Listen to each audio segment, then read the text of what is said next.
فقد افترى إثما عظيما. بسم الله الرحمن الرحيم. السلام عليكم ورحمة الله وبركاته. إن الحمد لله نحمده ونستعينه ونستغفره ونعوذ بالله من شرور أنفسنا ومن سيئات أعمالنا. من يهده الله فلا مضل له ومن يضلل فلا هادي له. أشهد أن لا إله إلا الله وحده لا شريك له وأشهد أن محمدا عبده ورسوله. اللهم صل وسلم وبارك على نبيك. اللهم صل وسلم وبارك على رسولك ونبينا محمد وعلى آله وأصحابه ومن تبعهم بإحسان إلى يوم الدين. يا أيها الذين آمنوا اتقوا الله حق تقاته ولا تموتن إلا وأنتم مسلمون. يا أيها الناس اتقوا ربكم الذي خلقكم من نفس واحدة وخلق منها زوجها وبث منهما رجالا كثيرا ونساء.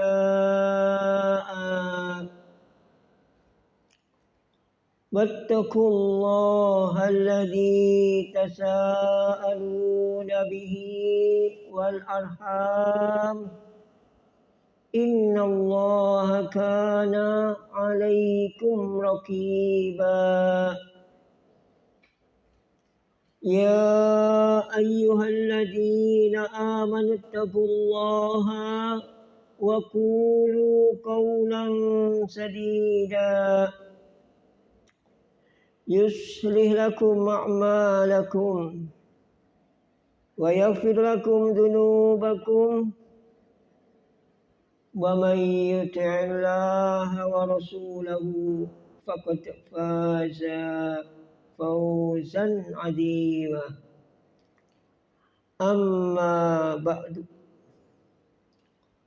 فإن أصدق الحديث كتاب الله وخير الهدي هدي محمد صلى الله عليه وآله وسلم وشر الأمور محدثاتها وكل محدثة بدعة وكل بدعة ضلالة وكل ضلالة في النار.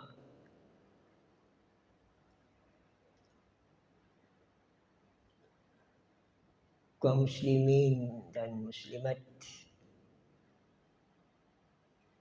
akhwati fillah wa ikhwani fiddin,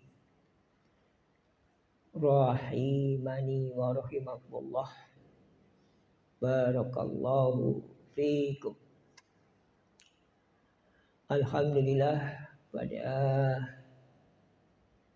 pagi yang cerah ini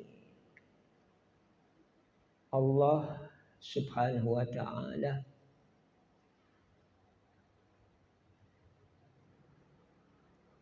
memberikan berbagai kenikmatan di samping nikmatul iman wal Islam, pada saat ini kita dapat menghirup udara dengan leluasa tanpa ada yang dirasa. Dan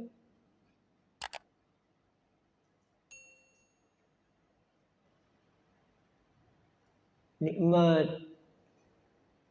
Allah Subhanahu wa taala memberikan kesempatan kepada kita memanfaatkan waktu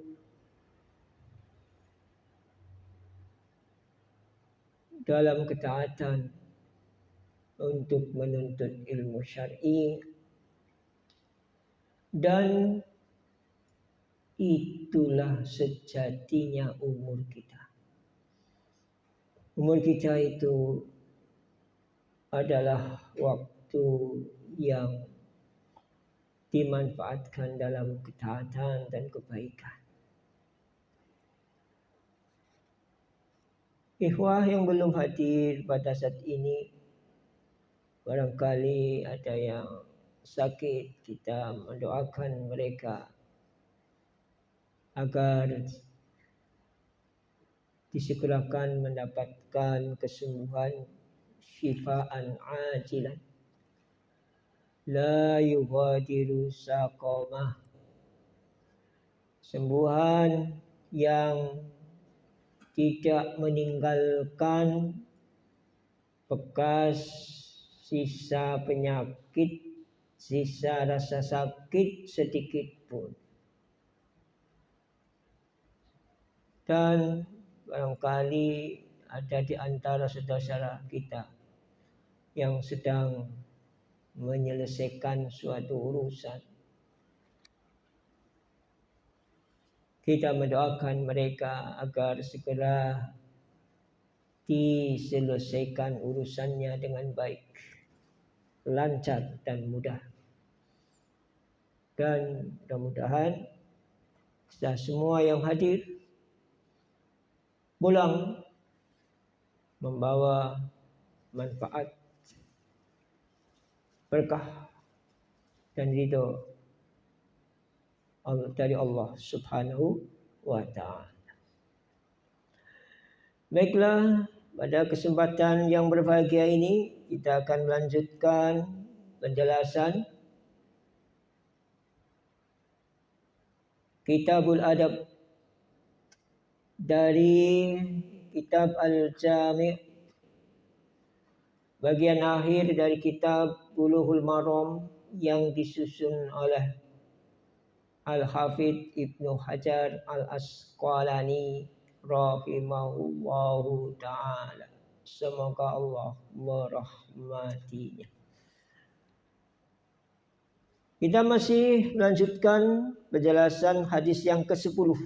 Baiklah, untuk menyegarkan kembali ingatan kita, kita sampaikan kembali hadis ke-10 dari Kitabul Adab, Kitabul Jami'.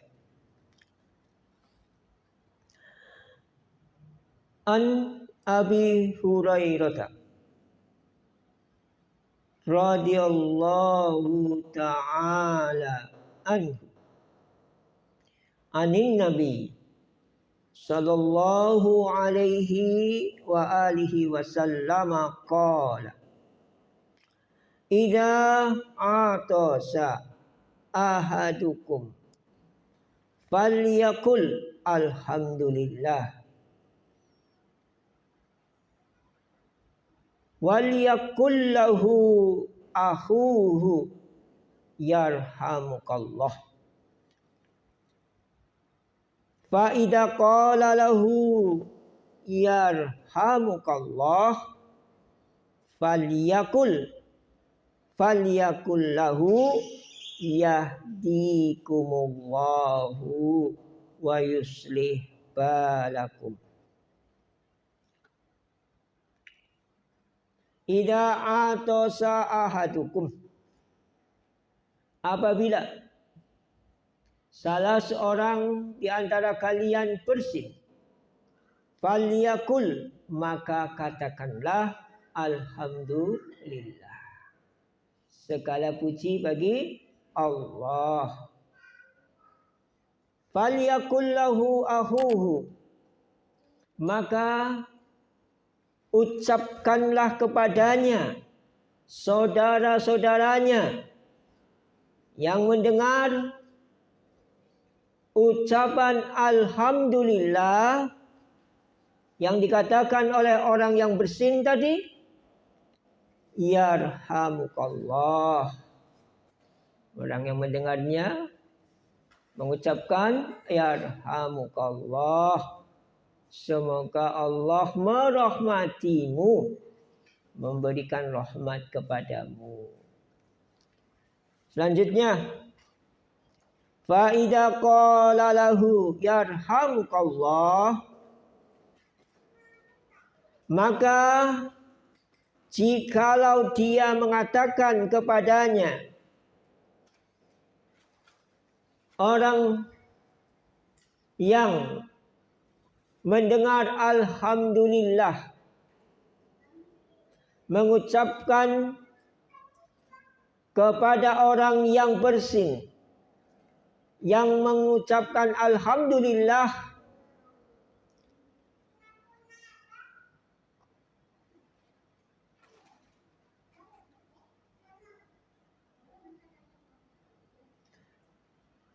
qala lahu, maka dia mengucapkan kepadanya yarhamukallah, semoga Allah merahmatimu. Falyakul lahu, maka katakanlah kepadanya yang menyambut ucapan alhamdulillah dengan yarhamukallah, orang yang bersin tadi mengucapkan kepada orang yang mengatakan yarhamukallah itu, yahdikumullahu wa yuslih balakum, semoga Allah berikan petunjuk kepadamu, wa yuslih balakum, dan memperbaiki keadaanmu. Hadis ini sahih, diriwayatkan oleh Al-Imam Al-Bukhari dalam kitab sahihnya dengan nomor hadis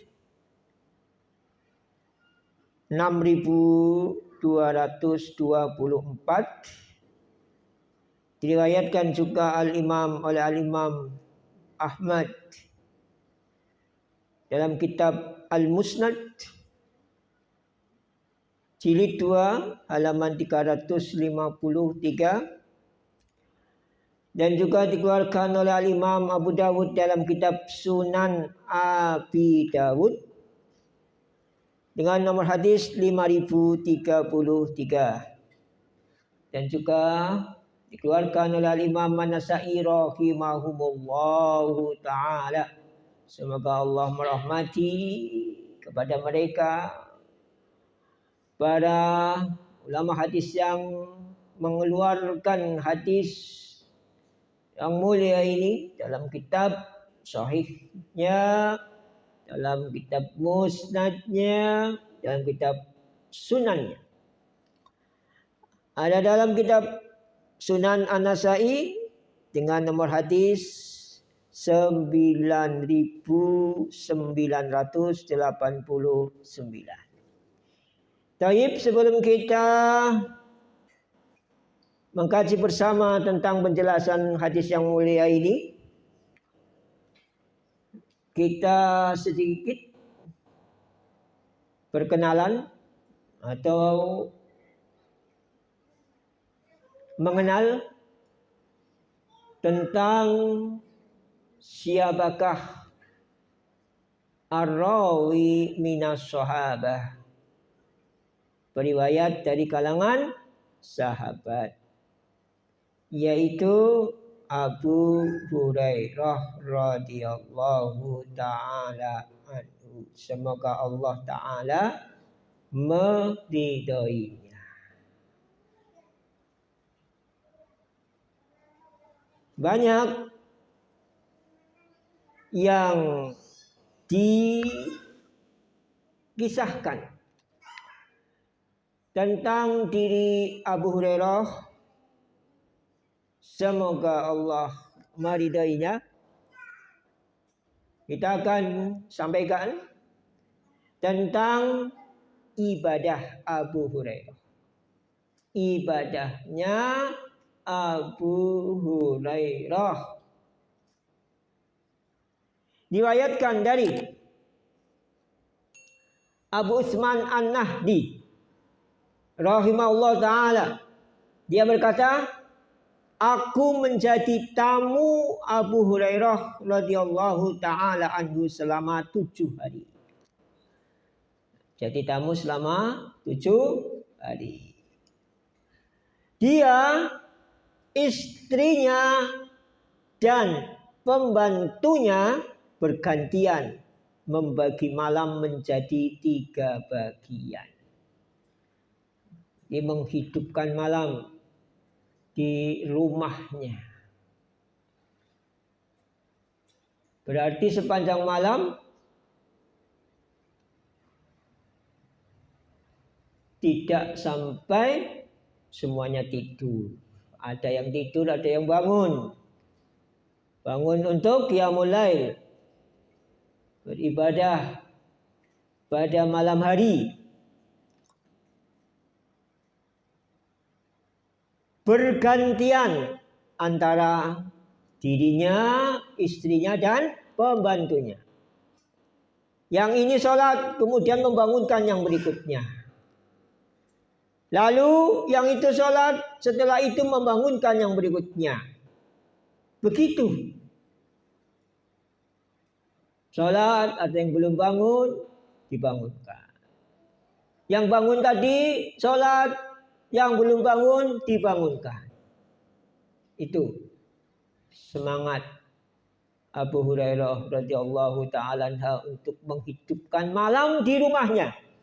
Semua dilibatkan. Pembantunya, istrinya, diri.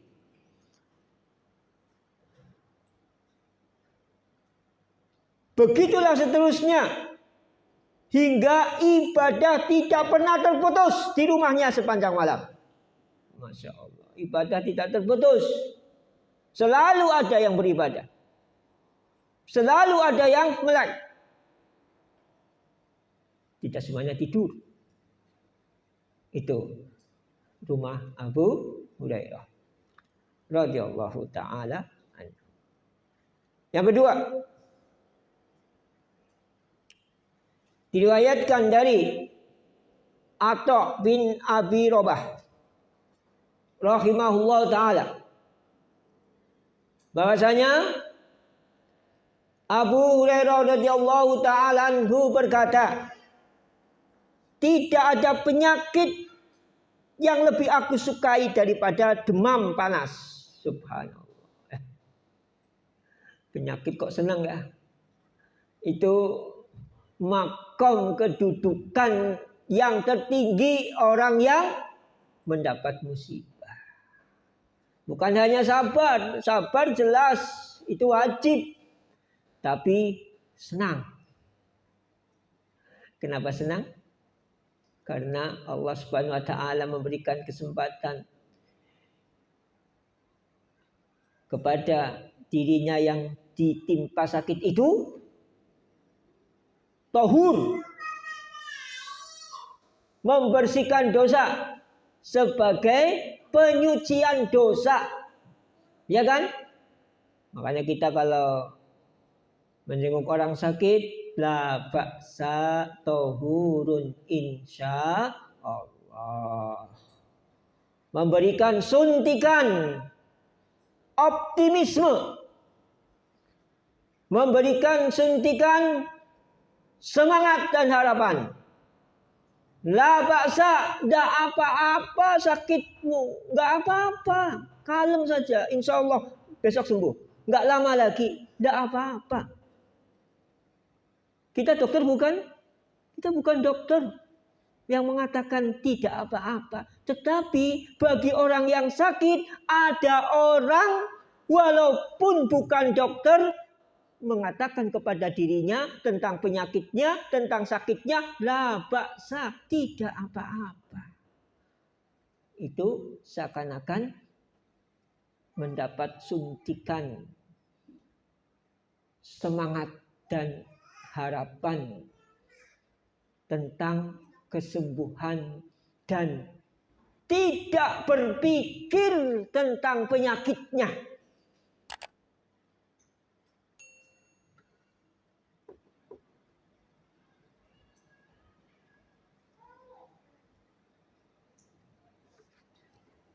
Ya, tunggu Mas.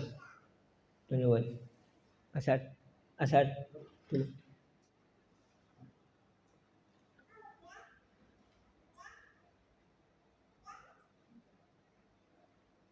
Terus yang kedua tentang ajruhu, ganjarannya bagi orang yang sakit, tahur, sebagai pencuci dosa, pembersih dosa, insya Allah. Itu kalau orang sakit, saudara-saudara yang besuk itu mengatakan begitu, rasanya adem, memberikan pengaruh yang baik dari penyakitnya, dari rasa sakitnya. Nah, Abu Hurairah radhiyallahu ta'ala anhu itu merespon sakit demamnya itu dengan senang. Bagaimana orang yang sakit kok senang? Kira-kira tambah lama sembuhnya apa tambah cepat? Insya Allah tambah cepat. Karena senang. Gak mikirkan penyakitnya, gak mikir sakitnya, gak apa-apa, tenang saja, gak apa-apa. Yang kedua, lebih senang lagi, mengharapkan sakitnya itu menjadi pembersih dosa, penyuci dosa. Kenapa? Sahabat yang mulia Abu Hurairah radhiyallahu ta'ala anhu, semoga Allah meridainya, senang kalau diberi penyakit atau ditimpa penyakit demam panas. Kata beliau, karena sakit demam panas itu memberikan bagian dari sakit kepada setiap persendian. Ya. Kalau sholat duha itu kan sedekahnya semua sendi. Ya enggak? Hanya 2 rakaat itu sudah cukup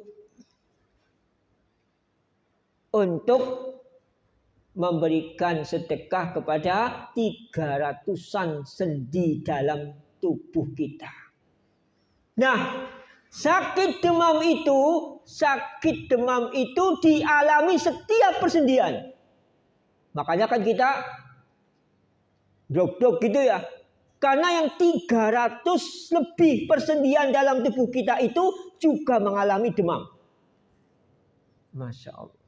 Itu. Dan sesungguhnya Allah memberikan pahala setiap persendian yang ikut merasakan sakit demam itu. Itu rahasianya. Ya. Kalau tadi salat duha itu memberikan sedekah kepada sedekahnya setiap persendian yang 300. Nah, ketika kita ditimpa sakit demam itu mendapat pahala. Karena setiap persendian itu merasa sakit dan kita diberi pahala. Karena sakitnya semua persendian. Dengan kita ditimpa penyakit demam panas. Padahal tadi sekitar 300-an lebih persendian. Nah, itu pahalanya ya 300 lebih kebaikan dari 300 lebih persendian yang ikut merasakan sakit. Bagaimana tidak senang? Makanya sekali lagi kita pentingnya ngaji. Walaupun kita yakin secara umum bahwa sakit bagi seorang muslim itu akan membersihkan dosa. Pasti ada hikmahnya. Makanya kemudian kita tahu ditambah bukan hanya membersihkan dosa, tetapi tambahan pahala.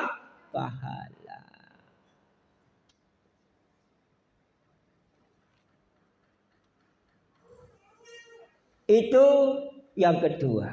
Yang ketiga, jadi sakit menjadi sarana untuk ibadah. Mengapa sakit dijadikan sarana untuk ibadah? Karena mengharapkan pahala dari sakitnya. Khususnya ketika sakit demam itu mengharapkan pahala dari 300 lebih persendian yang ikut merasakan sakit. Sakit demam, ya. Yang ketiga, diriwayatkan dari Ikrimah rahimahullah taala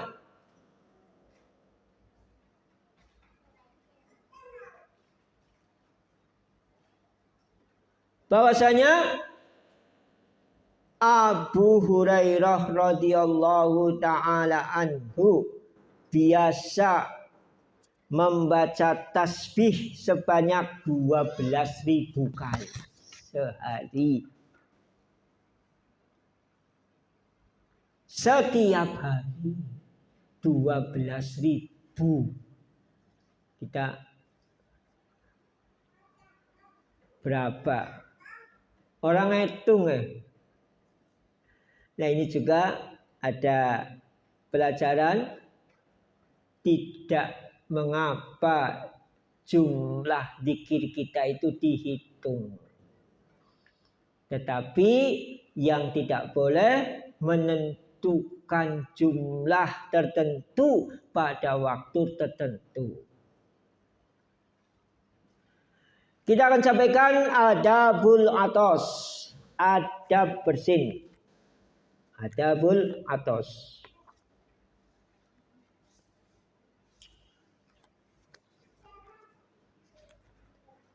Yang pertama,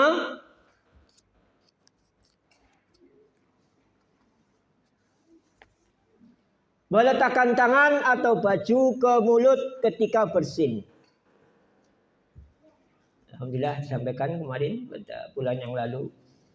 Saya hanya mengulangi.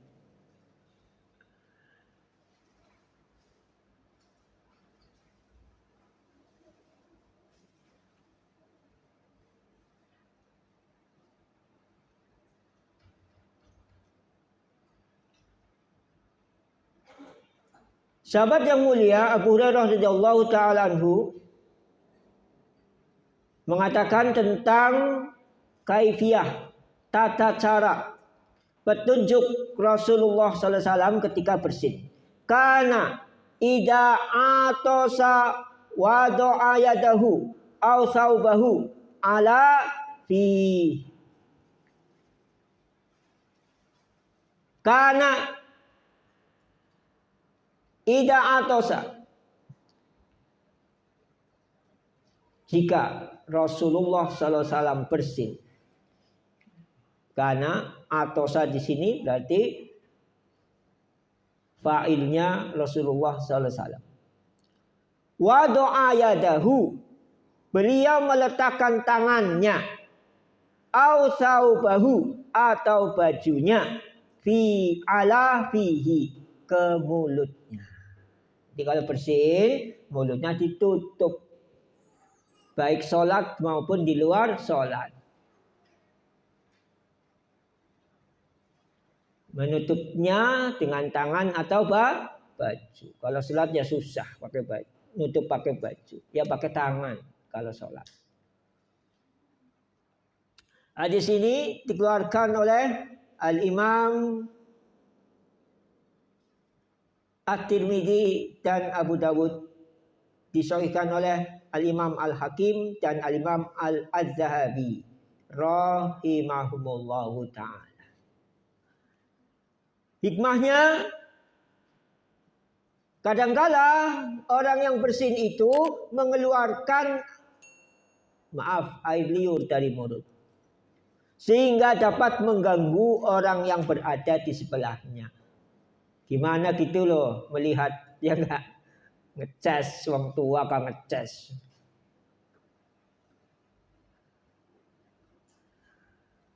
Keluar air liurnya. Dan menjadi penyebab tersebarnya penyakit dengan izin Allah. Kita kan tahu pada materi sebelumnya bahwa bersin itu mengeluarkan benda asing, kuman, bakteri, virus. Dan kita ingin virus yang keluar itu masuk ke dihirup oleh saudara kita di sebelahnya. Ya mungkin air liurnya nggak keluar, tapi virusnya itu loh yang tidak kelihatan. Bakterinya yang keluar bersama bersin itu yang tidak kelihatan. Maka kita cegah, kita halangi dengan menutup dengan tangan atau baju. Yang kedua, mengecilkan suara ketika bersin.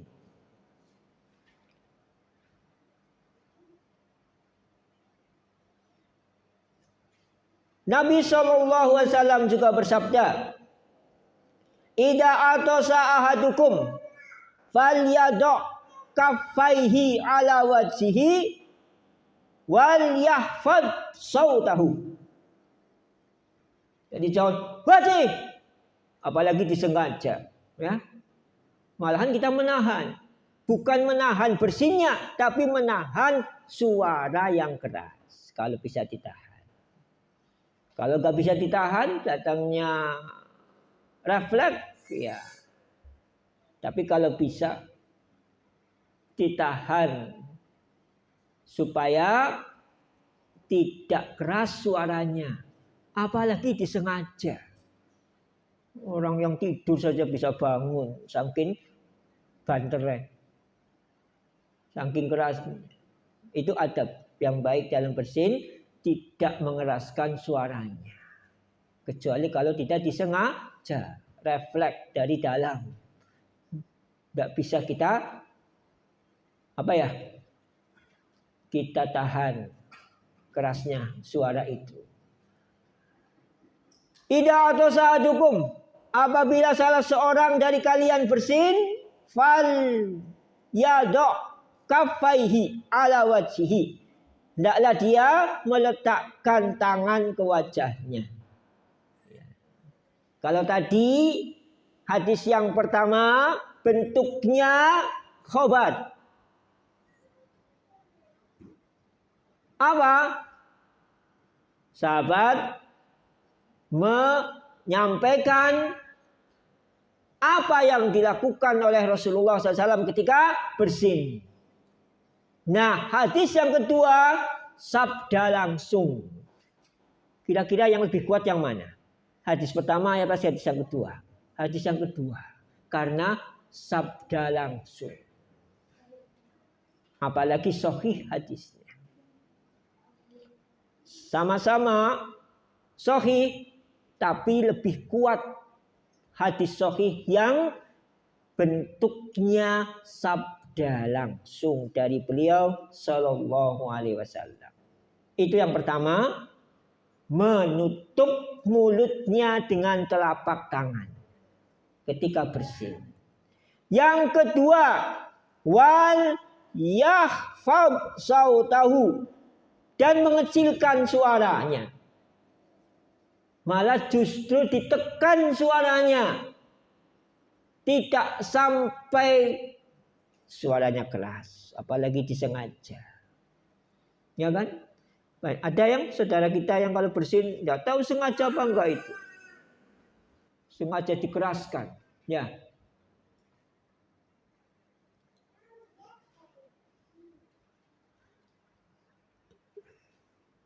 Kemudian yang ketiga, adab yang ketiga, adabul atos,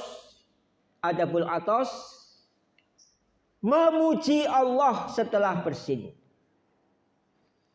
Kemarin juga disebutkan ya apa pada bulan yang lalu bagaimana hikmah di balik itu. Kalau dahulu sahabat sami'na wa ata'na tidak bertanya kenapa kok memuji Allah, ada apa gerangan, tidak bertanya para sahabat. Alhamdulillah dengan adanya penelitian medis, kita lebih mantap dan lebih kuat dalam menjalankan sunnah petunjuk. Kalau para sahabat dulu yakin, fa inna asdaqal hadisi kitabullah wa khairul hadyi hadyu Rasulillah sallallahu alaihi wasallam. Yakin. Tanpa bertanya hikmahnya, tanpa bertanya manfaatnya. Kalau itu petunjuk Rasul, khairul hadyi. Sebaik-baik petunjuk. Ya enggak? Sebaik-baik petunjuk. Masya Allah. Akhirnya terkuak pada zaman now ini. Ada apa di balik bersin? Ya kan? Sehingga kita mengucapkan alhamdulillah. Berapa kali bersin? Selama itu kita baik-baik saja dengan bersin kita. Kok begitu, Pak? Emangnya kenapa? Emangnya kenapa dengan bersin itu? Kita lihat dalam majalah Al-Akhbar Kairo. Diberitakan pada akhir tahun 90-an, belum lama. Sekitar 34 tahun yang lalu. Seorang wanita tua terjatuh dan meninggal setelah bersin mendadak. Subhanallah, kita bersin baik-baik saja kan? Kita menghitung enggak berapa kali bersin? Tapi kita baik-baik saja, alhamdulillah. Ini loh. Ada yang bersin mendadak langsung geledak, gluduk, geletak gitulah. Langsung meninggal. Kita kan selama ini nggak merasanya tuh nggak ada apa-apa dengan bersin kita itu. Kita baik-baik saja dengan bersin kita itu, merasanya nggak apa-apa. Ini loh, ada yang bersin mendadak langsung meninggal, terjatuh kemudian meninggal. Nggak tahu apa sempat baca alhamdulillah apa tidak. Mudah-mudahan sempat baca alhamdulillah ketika bersin kemudian meninggal begitu. Setelah mengucapkan alhamdulillah. Ya. Itu. Sama ketika kita tidur, bangun tidur, bisa duduk. Itu bangun tidur bisa duduk itu kenikmatan yang besar bagi mereka yang sakit pinggang, bagi mereka yang stroke, bagi mereka yang sakit. Lah kita itu, Masya Allah, yang tadinya geletak langsung bisa duduk. Makanya kita kalau bangun tidur, alhamdulillah bisa bangun, melek, alladzi ahyana. Bukan itu saja, ketika bisa duduk pun kita sebentar, alhamdulillah lagi. Kita ingat saudara-saudara kita yang ketika melek itu nggak bisa duduk. Kita enak saja, dengan enak saja duduk. Ya Allah ya Rabbi, nanti kemudian bisa jalan. Bisa mengangkat kaki. Mengangkat kaki itu suatu yang istimewa bagi yang kena stroke itu loh. Nah kita itu kalau gampang angkat kaki itu ingat tidak. Makanya benar.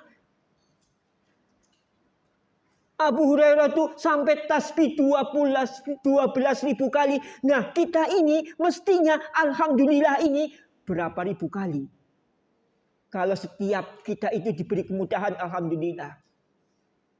Bukan hanya ketika diberi rizki banyak, ada orang ngirim, alhamdulillah, ada orang memberi hadiah, alhamdulillah. Kita itu bisa bangun, kita itu bisa duduk, kita itu bisa mengangkat kaki, kita itu bisa lari, kita itu bisa jalan. Merasa enggak itu kenikmatan. Ya kan? Ada yang jalan dibantu orang kiri kanan, dipapa. Kita dengan lenggang kangkung. Tahu lenggang kangkung? Enak gitu loh. Begitu pula kita ketika kita bersih.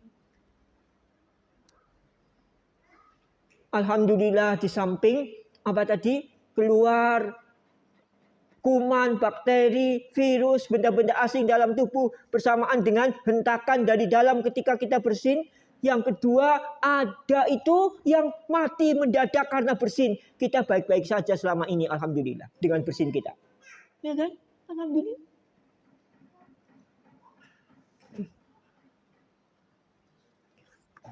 Maka dengan demikian, ya,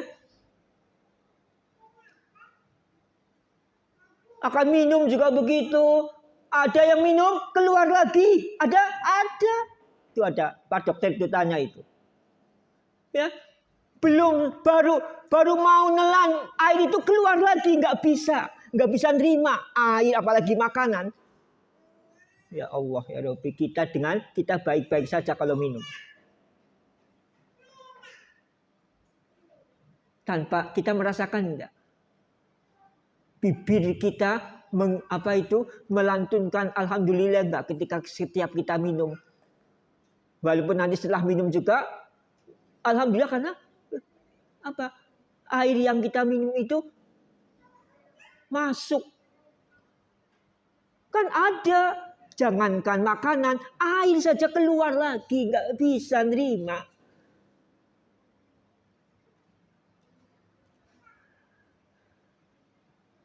Makan juga begitu, belum makan saja ya Allah. Kita nggak susah-susah nanam padi, kita nggak susah-susah.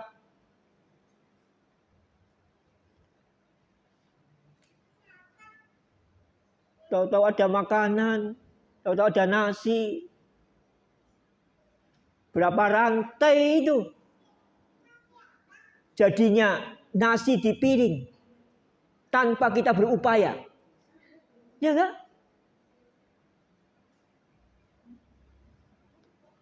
Sing penting tanah duit.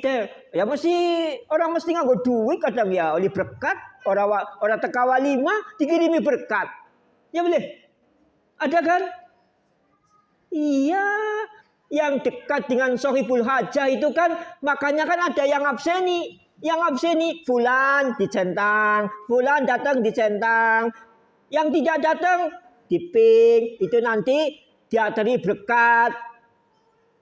Ya Allah ya Rabbi, ora tuku berase, ora tuku lauwe, ora masak lauwe, kak oleh matengan. Kan nggak mesti makan pakai duit. Ya kan?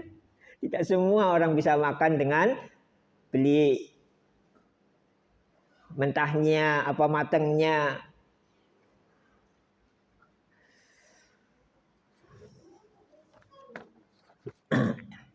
Tadi tentang membaca alhamdulillah.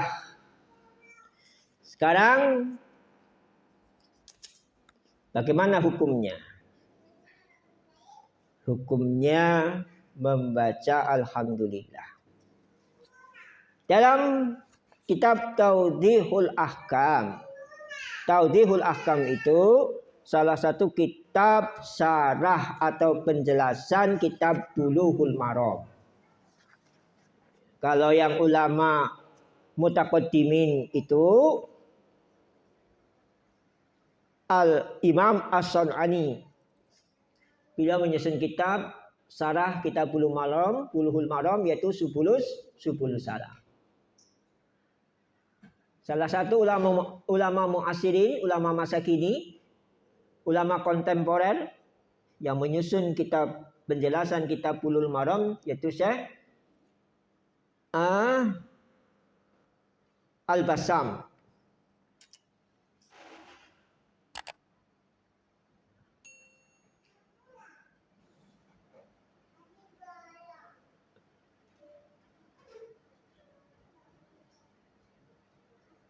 Sudah semestinya jika disunahkan bertahmid.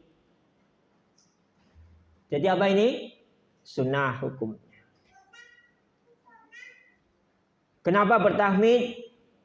Ya alhamdulillah. Kita mengetahui apa sih manfaatnya, hikmahnya, maslahatnya yang terjadi ketika orang bersin. Kalau dahulu para sahabat sami'na wa ata'na, khairul haji Muhammad, sudah itu saja. Gak banyak tanya. Kita juga alhamdulillah tidak bertanya, tapi kemudian ada ulama yang menghadirkan kepada kita tentang hikmah di balik itu, maslahat di balik perintah untuk memuji Allah setelah bersin. Memang betul kata beliau, secara eksplisit perintah dalam hadis tersebut berarti wajib. Apa? Kita lihat hadisnya. Bentuknya perintah. Kita lihat lagi hadisnya.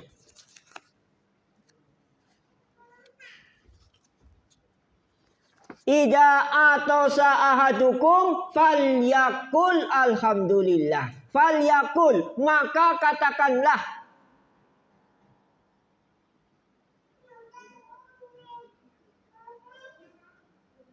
Perintah. Alhamdulillah. Tetapi menurut ulama, kesimpulan seperti ini tidak pernah dinyatakan oleh seorang ulama pun. Kesimpulan apa? Kesimpulan hukum. Membaca alhamdulillah setelah bersin wajib. Walaupun apa? Datang dalam bentuk perintah. Makanya pentingnya kita memahami agama ini, apalagi penerapan dalil itu perlunya bimbingan ulama. Karena asalnya perintah itu wajib. Tetapi bagaimana? Apakah wajib? Apakah sunnah? Kalau asalnya itu wajib. Ternyata dalam hal ini tidak ada seorang ulama pun, kata beliau Syekh Al-Bassam dalam kitabnya Tawdihul Ahkam, yang menyimpulkan hukum membaca alhamdulillah setelah bersin itu wajib. Berarti sunnah. Itu dari Syekh Al-Bassam. Kita lihat lagi dari Syekh bin Baz. Syekh bin Baz itu juga menyusun kitab khusus Syarah Kitabul Jami'. Kitabnya tipis, syarahnya juga ya relatif singkat, tidak panjang.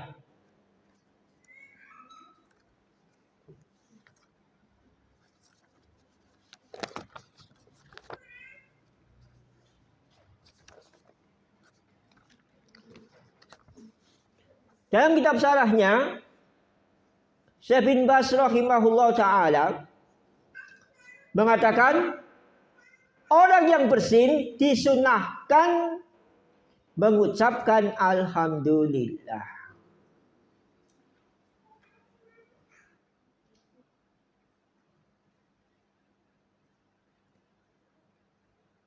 Ya. Jadi kita tahu bahwa hukum membaca alhamdulillah setelah bersin itu sunnah. Walaupun datang dalam hadis bentuknya perintah. Jadi bukan wajib. Bahkan ditegaskan oleh Syekh Al-Bassam rahimahullah ta'ala, tidak ada seorang ulama pun yang menyimpulkan hukum membaca alhamdulillah setelah bersin itu wajib.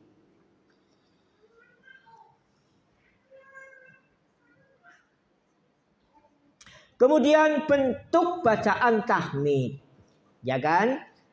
Barangkali kita selama ini, insya Allah sampai detik ini, hanya mengetahui alhamdulillah saja. Maka insya Allah ada baiknya kita akan menyampaikan beberapa bentuk bacaan hamdalah setelah bersin. Nabi SAW mengajarkan kepada umat Islam melalui beberapa hadis bacaan doa dan zikir bagi orang yang bersin, dan bacaan dari orang-orang yang berada di sekitarnya, yang sebagiannya telah diketahui oleh kaum muslimin dan diamalkan. Ya kan? Ya, walaupun ada yang bersin ya cicing wae, diam saja, enggak membaca alhamdulillah. Tetapi sebagian lainnya tidak diketahui dan mereka tidak mengamalkan. Sebagian mengamalkan dan sebagiannya tidak mengamalkan. Dan ini disusun atau salah satu isi kandungan kitab As-Sunanul Mansiyah, sunnah-sunnah yang dilupakan. Ya Allah ya Rabbi. Berarti kan orang apa sekhoh, ini sekhoh ini, syekh perempuan ini, syekh wanita ini yang menyusun kitab ini. Itu menemukan fakta di lapangan, mendapati fakta di lapangan. Tidak tahu ini apa di Saudi, apa di mana ini. Sekhoh ini aslinya itu.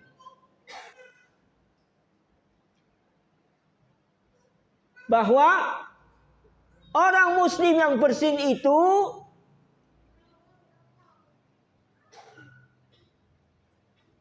ternyata ada sebagian yang tidak mengucapkan alhamdulillah. Karena termasuk as-sunanul mansiyah, sunnah-sunnah yang dilupakan.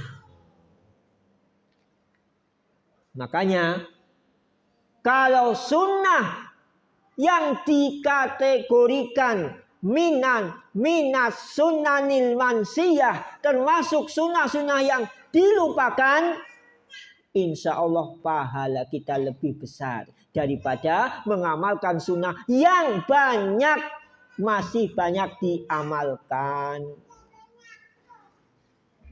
Ya, apalagi di Indonesia Raya ini, ya enggak? Tidak usah jauh-jauh di kalangan thalibul ilmi saja, entah ustadznya, entah santrinya, ada enggak? Ada. Bersin diam saja. Ya mudah-mudahan karena lupa. Jadi minas sunanil mansiyah, termasuk sunnah-sunnah yang dilupakan. Orang-orang yang melakukan sunnah yang termasuk as-sunanul mansiyah itu pahalanya lebih besar daripada orang yang melaksanakan sunnah yang masih banyak orang melakukannya. Ada keutamaan tersendiri.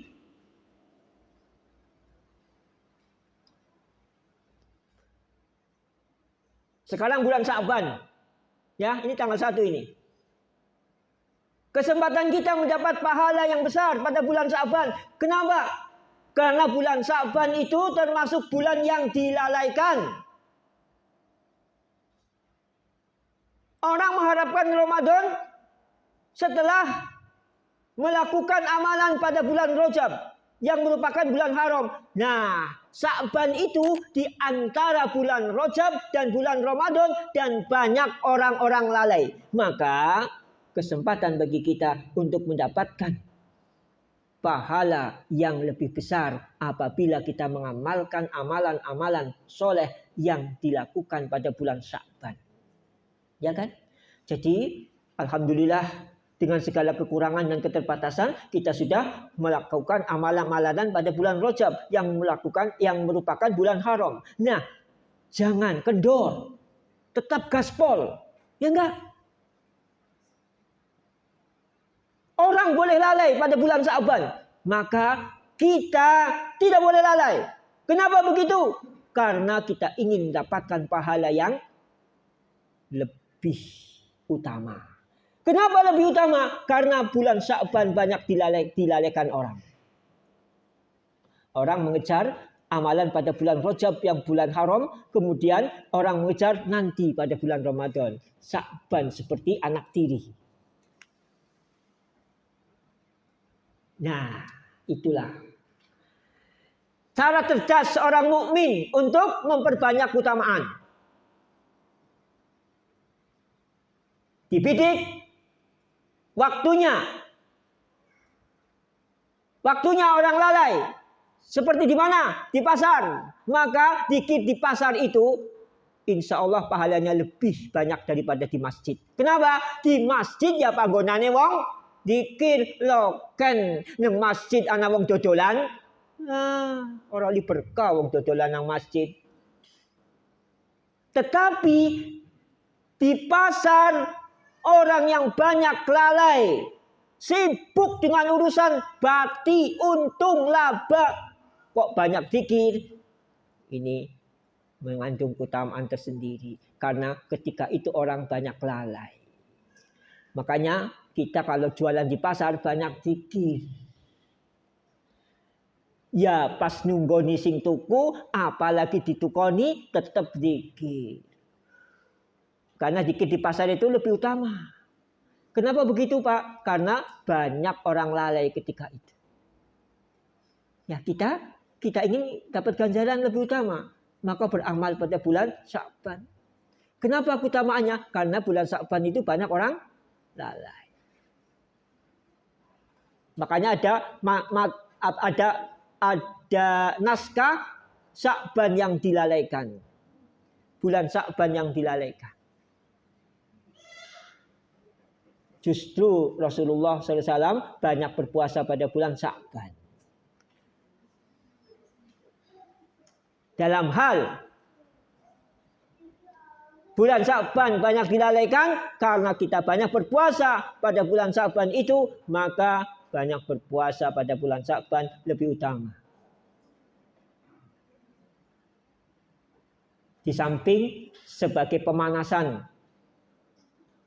kita nanti akan berpuasa pada bulan Ramadan sebulan penuh. Pemanasan. Tapi di samping itu juga mengandung keutamaan apa? Beribadah pada waktu-waktu yang dilalaikan manusia.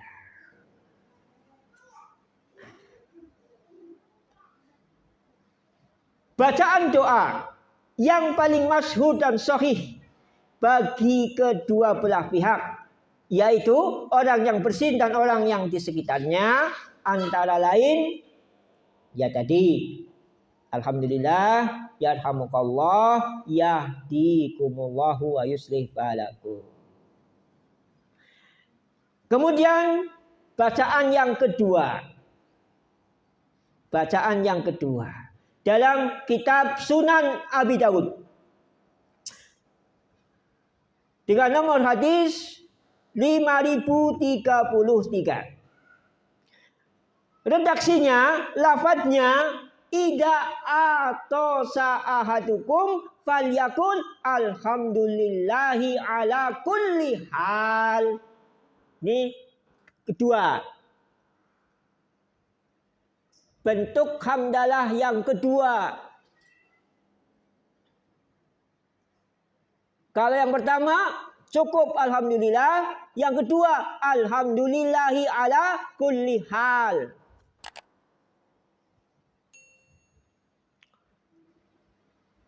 Hadis dengan redaksi tambahan ini disahihkan oleh Al-Imam An-Nawawi dalam kitabnya Al-Azkar. Berarti hadisnya sahih. Kalau sahih berarti bisa diamalkan. Sekali tempo alhamdulillah. Saat yang lain alhamdulillah ala kulli hal. Ya enggak? Barangkali kita banyak belum tahu bacaan hamdalah yang kedua ini, yang ada tambahannya ini. Alhamdulillahi ala kulli hal.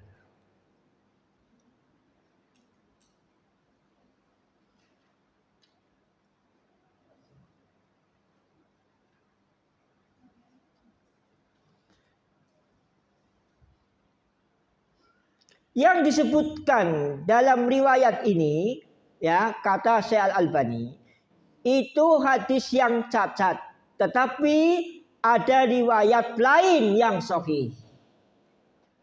Riwayat ini dengan sanadnya dikatakan oleh Syekh Al-Albani rahimahullah itu ada cacatnya, tetapi ada riwayat lain yang sahih. Walhasil ada dengan tambahan alhamdulillah ala kulli hal ini sahih.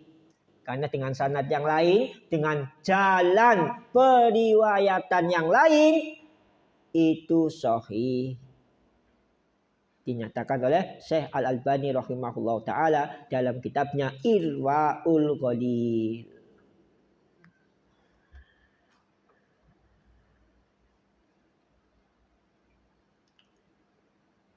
Kemudian yang ketiga,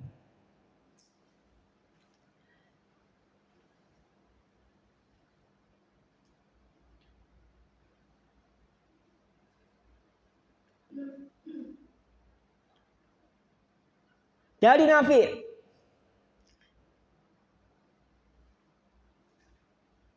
Nafi itu muridnya Abdullah bin Umar radhiyallahu taala anhuma. Seorang bersin di dekat Ibnu Umar. Lalu orang itu berdoa, alhamdulillah wassalamu ala rasulillah. Nah, ini dibentuk yang ketiga. Alhamdulillah wassalamu ala rasulillah.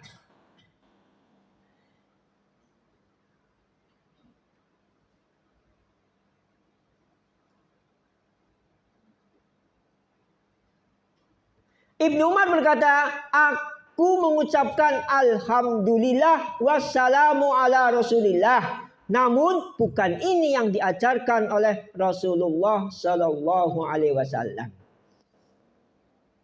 Beliau mengajarkan kami untuk mengucapkan alhamdulillah ala kulli hal.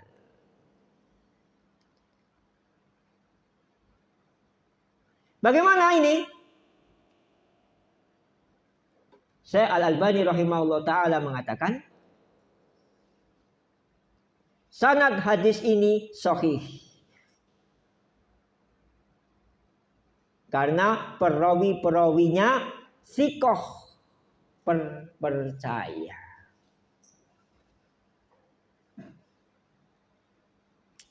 Ya, jadi 3 bentuknya.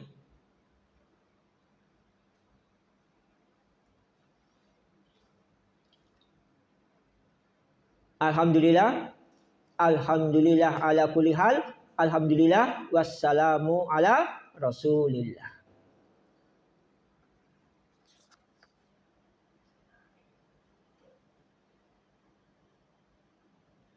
Kemudian yang keempat,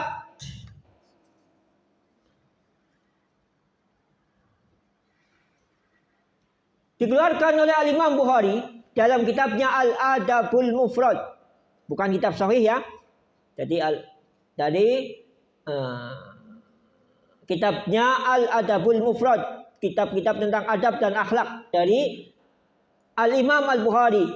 Nah, hadis-hadis dalam kitab beliau Al-Adabul Mufrad itu tidak semuanya sahih.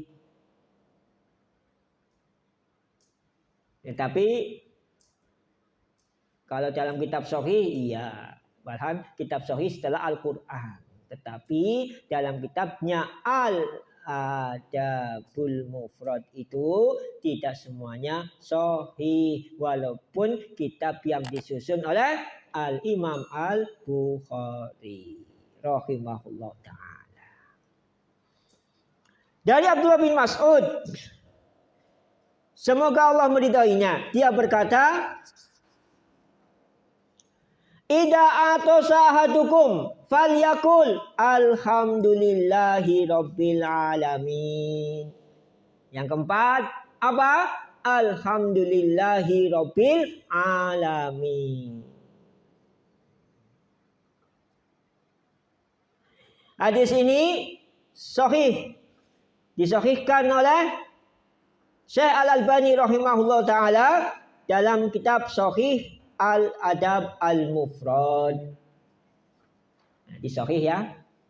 Apa tadi? Alhamdulillahirabbil alamin. Lengkap. Jadi jangan disalahkan kata orang bersin alhamdulillahirabbil alamin. Cuma mungkin apa? Belum tahu dalilnya. Maka setelah kita tahu dalilnya dan hadis ini sahih, ya itu tadi. Sekali-sekali alhamdulillahirabbil alamin. Bukan hanya alhamdulillah baik, alhamdulillah terus gitu loh.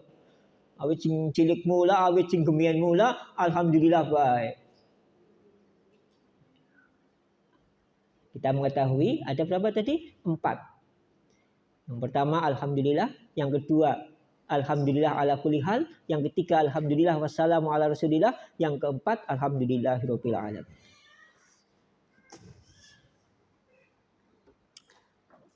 Kesimpulannya bahwa orang yang bersin hendaknya mengucapkan alhamdulillah atau alhamdulillah ala kulli hal.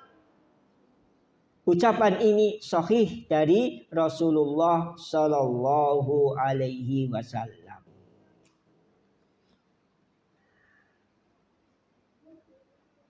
Sedangkan ucapan alhamdulillahi rabbil alamin berasal dari Ibnu Mas'ud, dari ucapannya sendiri yang disandarkan kepadanya, mauquf. Di mauquf. Tidak disandarkan kepada Rasulullah sallallahu alaihi wasallam.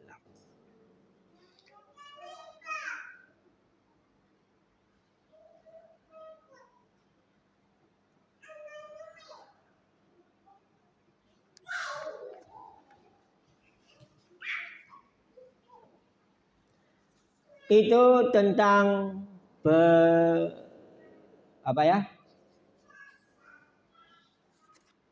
beragam bentuk lafaz bacaan hamdalah ketika bersin.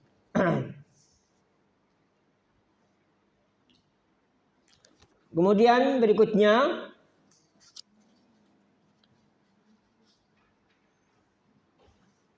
mengucapkan hamdalah walaupun sedang mengerjakan sholat. Walaupun sedang melakukan sholat, tetap mengucapkan alhamdulillah ketika bersin.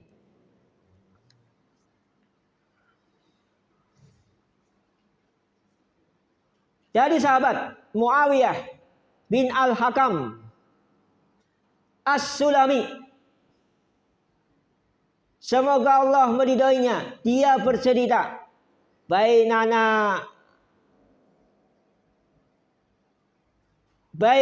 ana usalli ma'a Rasulillah sallallahu alaihi wasallam id atasa rajulun minal qaumi faqultu rahmukallah Faromaniyal qaumu bi absarihim. Fakultu wa sukla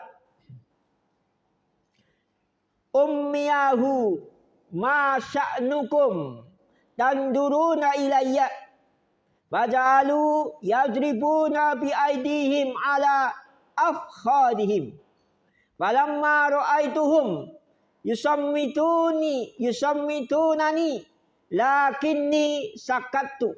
Falamma shalla Rasulullah sallallahu alaihi wasallam fabi abi huwa wa ummi ma ra'aitu mualliman qablahu wala ba'dahu ahsana ta'liman minhu. Fawallahi ma kaharani wala darabani wala satamani. Qala inna hadhihi sholata la yuslihu fiha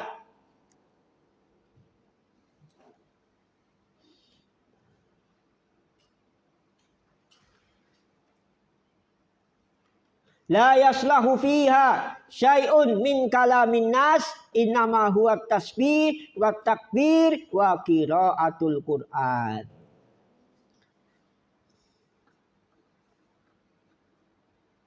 Pada saat aku sedang melakukan sholat bersama Rasulullah SAW, tiba-tiba saja salah seorang jamaah bersin, sehingga aku langsung mengucapkan yarhamukallah, semoga Allah merahmatimu. Seketika itu juga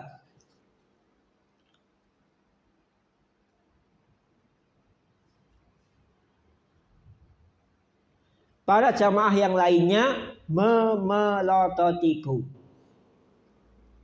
Rasanya aneh ya. Ada yang bersin alhamdulillah ketika sholat, kemudian ada yang jawab yarhamukallah.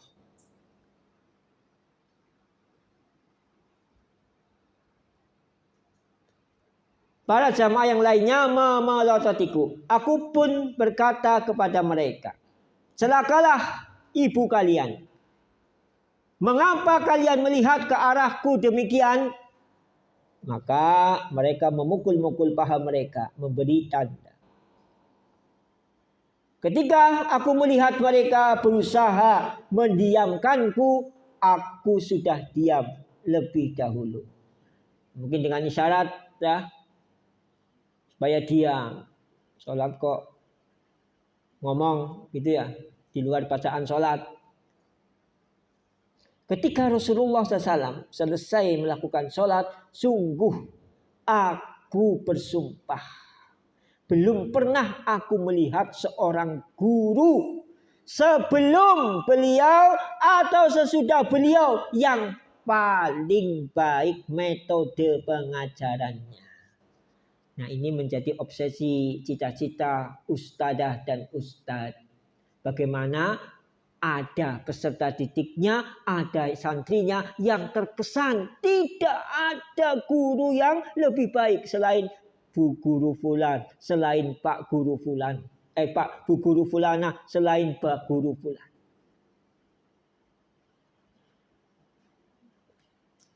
Bagaimana upaya menjadi guru yang baik, menjadi pendidik dan pengajar yang baik? Di sini merupakan testimoni, kesaksian dari seorang sahabat dalam hal ini, yaitu Muawiyah bin Al-Hakam As-Sulami radhiyallahu ta'ala anhu. Apa yang paling baik metode dalam pengajaran? Demi Allah, beliau tidak membentak. Satu, tidak suka membentak kepada murid. Ya, kalau selama ini kita sebagai ustadz atau ustadzah sering membentak, kurang. Ya, tidak baik. Bukan metode yang baik dalam mengajar. Suka membentak. Mendak anak sendiri saja enggak. Apalagi mendak anak orang lain. Yang kedua, tidak memukul. Sedapat mungkin, seperti apa belakangnya murid kita, kita tidak memukul. Begitu kepada anak kita juga. Apalagi anak sebelum mengenal guru di sekolahan, mengenalnya guru di rumah. Madrasah al-ula juga al-mu'alim al-awal. Ya enggak? Sebelum mengenal guru di sekolah, yang dikenal anak di rumahnya itu ayahnya dan ibunya. Maka menjadi seorang pendidik yang baik. Apa salah satunya? Tidak memukul. Yang pertama tadi tidak membentak. Yang kedua tidak memukul. Yang ketiga tidak mencaci. Tidak suka mencaci. Walaupun kita sebagai guru, walaupun kita sebagai orang tua, apapun kesalahan, ya, anak kita, peserta didik, santri kita, hendaknya kita tidak sampai mencaci, apalagi di hadapan teman-temannya, apalagi di depan kelas. Ya. Ini 3. Termasuk diantaranya apa? Kriteria pendidik yang baik. Yang akan apa? Menimbulkan kesan yang baik dari para peserta didiknya, dari para santrinya.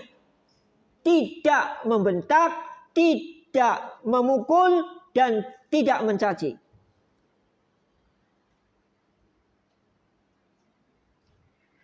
Berarti membentak, memukul, dan mencaci meninggalkan kesan buruk. Menimbulkan efek buruk bagi peserta didik. Kejiwaannya. Dan apa? Harga dirinya. Jelas itu. Dibentak, dipukul, dan dihina, direndahkan. Itu akan mempengaruhi kejiwaan. Anak didik bukan tidak mungkin dia akan dendam. Bukan tidak mungkin akan dendam. Karena sering dihina, karena sering dipukul, karena sering dibentak.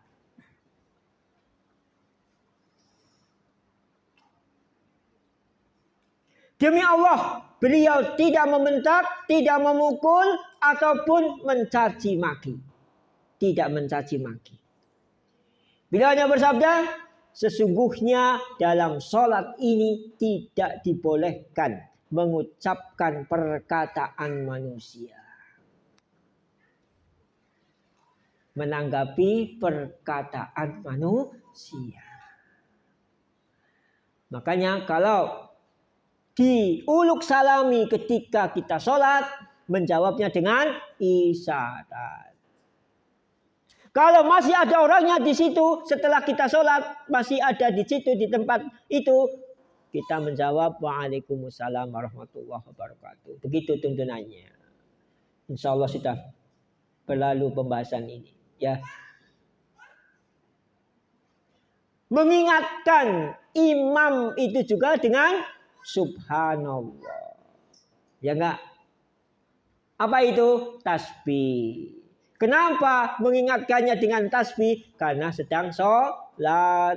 Makmumnya sedang sholat. Ya makmum ya sedang sholat. Ada imamnya sih, masa makmum gak sholat? Kecuali kalau tidak sholat, tidak bareng-bareng sholat. Misalnya lagi sholat sunnah, kok lupa. Antum belum iftiros. Kan kita tidak sholat. Diingatkan. Saudaranya yang sholat kemudian lupa gerakannya. Tapi kalau sama-sama sholat, dalam hal ini adalah sholat jamaah, maka makmum mengingatkan imam itu dengan subhanallah. Kalau wanita dengan apa? Wanita dengan apa? Wahai para akhwat, kalau mengingatkan sholat, tepuk telapak tangan. Ya, walaupun suara wanita bukan aurat, tapi memang begitulah tuntunannya. Ketika sholat, ya mungkin jamaahnya, makmumnya nggak ada laki-laki, sehingga wanitanya perlu mengingatkan imam dengan cara menepuk telapak tangan.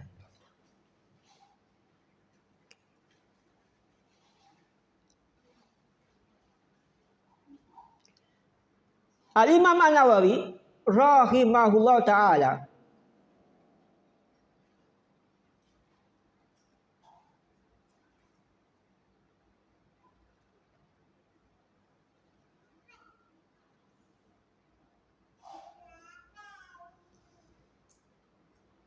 mengatakan dalam kitab Syarah Sahih Muslim Al-Minhaj, ya, Al-Minhaj itu kitab penjelasan kitab Sahih Muslim yang disusun oleh Al-Imam An-Nawawi rahimahullah ta'ala.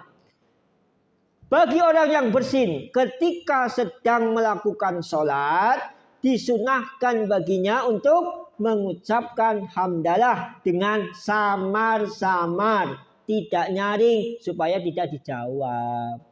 Nanti kan orang yang nggak paham kan, ada orang alhamdulillah menjawab yarhamukallah. Makanya untuk menghindari hal tersebut, orang yang bersin ketika melakukan sholat mengucapkan alhamdulillahnya itu dengan lirih, tidak terdengar oleh jamaah yang lain, sebelah kirinya atau sebelah kanannya. Inilah pendapat mazhab kami. Mazhabnya siapa? Al-Imam Nawawi, itu mazhab Al-Imam Asy-Syafi'i, dan juga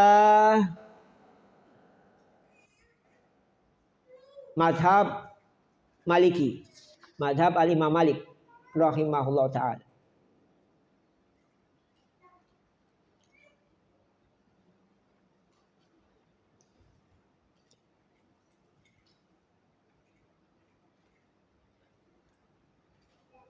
Orang yang melakukan sholat itu membaca alhamdulillah karena alhamdulillah termasuk dzikir.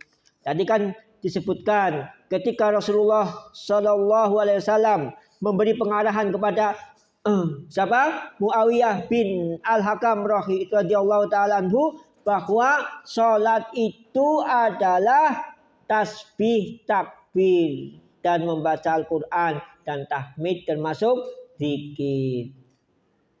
Tahmid apa? Alhamdulillah. Berarti tidak membatalkan sholat.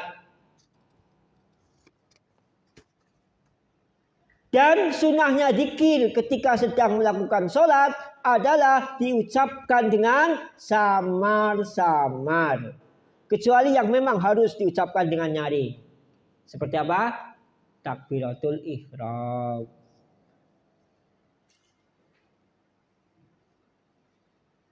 Kalau bacaan sholat, nah, saya kan pernah juga terganggu itu. Sujudnya keras, rukuknya bacanya keras. Keras itu ya terdengar dengan apa? Di sampingnya itu sudah keras. Antum kalau baca, kita kalau baca bacaan sholat itu tidak nyaring, cukup didengar oleh telinganya sendiri, agar tidak terganggu saudaranya yang sebelah kirinya, yang depan belakangnya, yang sebelah kanannya.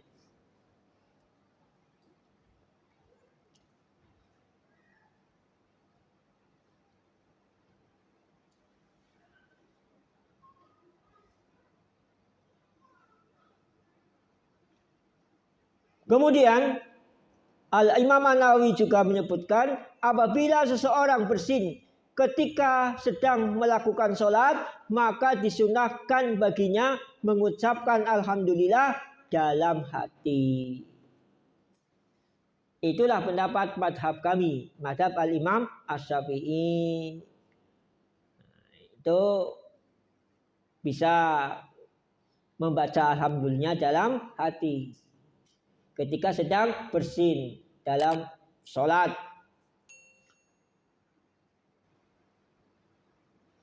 Al-Hafidz Ibnu Hajar Al-Asqalani rahimahullah ta'ala menyebutkan dalam kitabnya Fathul Bari, kitab penjelasan kitab Sahih Bukhari, hadis ini merupakan dalil yang mensyariatkan orang yang bersin untuk mengucapkan Alhamdulillah walaupun dia sedang melakukan sholat. Jadi tidak ada halangan seorang yang melakukan sholat membaca Alhamdulillah ketika sedang sholat.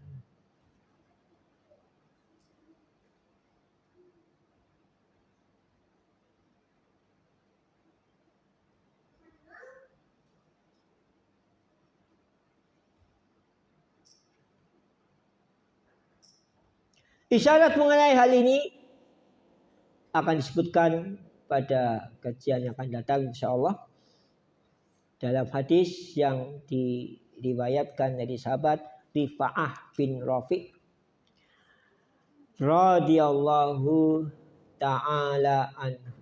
Jadi ada paling tidak dua hadis yang akan disebutkan. Hadis yang kedua yang dari sahabat Rifa'ah bin Rafi' radhiyallahu ta'ala anhu insyaallah akan disampaikan pada kajian bulan depan. Dengan dasar inilah ya jumhur sahabat dan para imam setelah mereka berpendapat. Apa pendapatnya? Mengucapkan Alhamdulillah walaupun dia sedang sholat ketika bersin. Itu pendapat jumhur para sahabat, mayoritas sahabat dan jumhur ulama.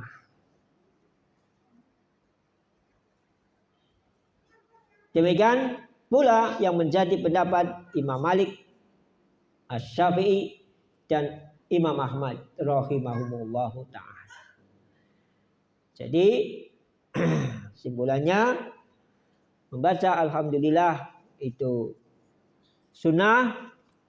Kemudian ada 4 bentuk bacaan hamdalah. Kemudian yang ketiga disunahkan pula mengucapkan Alhamdulillah ketika seseorang bersin walaupun sedang melakukan sholat. Caranya dengan suara pelan atau di dalam hati. Di dalam hati. Demikianlah yang disampaikan pada kajian kali ini. Jazakumullah khairan atas perhatiannya. Lebih dan kurangnya saya mohon maaf. Mudah-mudahan kita bertemu lagi sebelum Ramadan insyaallah pada kajian bulan depan dalam keadaan sehat walafiat dan dalam keadaan iman dan Islam yang lebih baik. Amin ya rabbal alamin. Subhanakallahumma wa bihamdika asyhadu an la ilaha illa anta astaghfiruka wa atubu ilaik. Wa akhir da'wana alhamdulillahirabbil alamin. Wassalamualaikum warahmatullahi wabarakatuh. Wa man yushrik billahi faqad iftara ithman 'azima.